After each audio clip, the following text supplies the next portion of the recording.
Olá! Hoje a gente vai mergulhar em um dos capítulos mais importantes de Gênesis. Vamos desvendar a história de um contrato, sabe? Um acordo monumental, uma aliança divina que não só mudou nomes, mas que selou o destino de um povo inteiro. E a grande questão que vai guiar a nossa conversa é essa aqui. Como é que uma simples troca de nome pode carregar o peso de uma promessa tão gigantesca, uma promessa que ecoa por gerações? É exatamente isso que vamos explorar. Muito bem, vamos entrar na história. Tudo começa com um encontro divino, uma conversa que estava prestes a mudar tudo na vida de um homem. Um homem já bem mais velho. E que idade, hein? O texto faz questão de frisar. Abraão tinha 99 anos. Dá para imaginar. Quase um século de vida.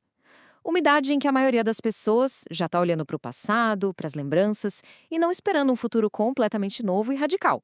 E é aí que a conversa começa. E começa com essa declaração de poder absoluto. Deus se apresenta como El Shaddai, o Deus Todo-Poderoso.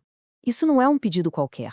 É uma afirmação de autoridade total, que já vem seguida de uma ordem direta.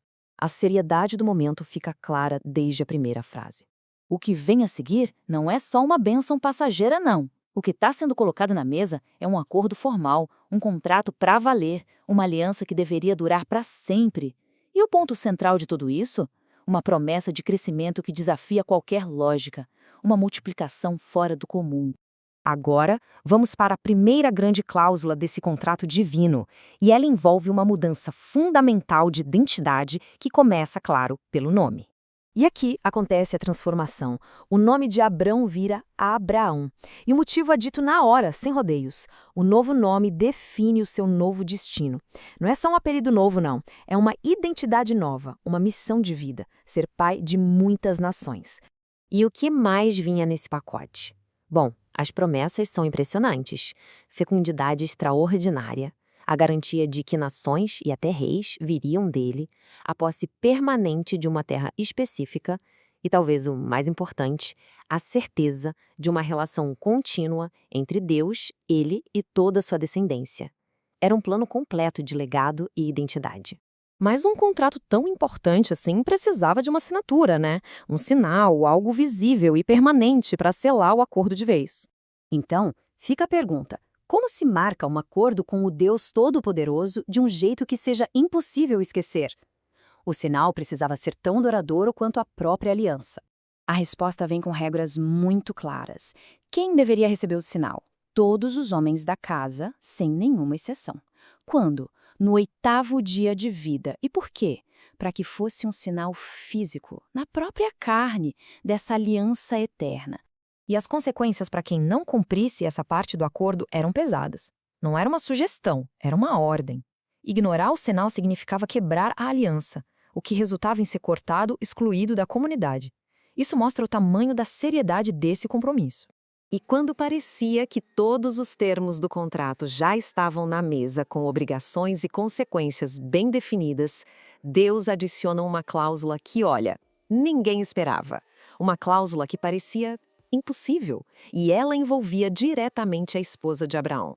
Assim como aconteceu com Abraão, Sarai também recebe um novo nome, Sara. E junto com o nome vem uma promessa gigantesca. Ela não seria só uma espectadora nessa história toda. Ela seria uma peça central. Nações e reis viriam dela.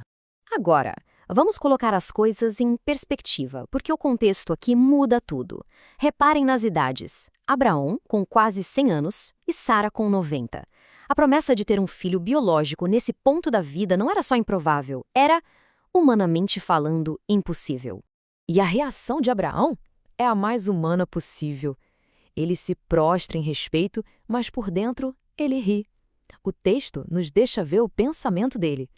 Como assim? Um filho para um homem de 100 anos? E a Sara, com 90, vai ter um bebê? Essa dúvida não o diminui. Pelo contrário, só mostra o tamanho absurdo do que estava sendo prometido. Abraão até tenta negociar, sabe? Ele sugere que a promessa continue através de Ismael, seu filho que já existia. Mas Deus é bem específico. Ismael, sim, seria muito abençoado, se tornaria uma grande nação. No entanto, a aliança principal, o contrato perpétuo, seria estabelecido através de Isaque, o filho que ainda nasceria de Sara. Bom, vamos agora para o desfecho desse encontro para a gente ver como Abraão reagiu a tudo isso. Porque a dúvida que ele sentiu por dentro se transformou numa ação imediata por fora. E a resposta dele foi brilhante.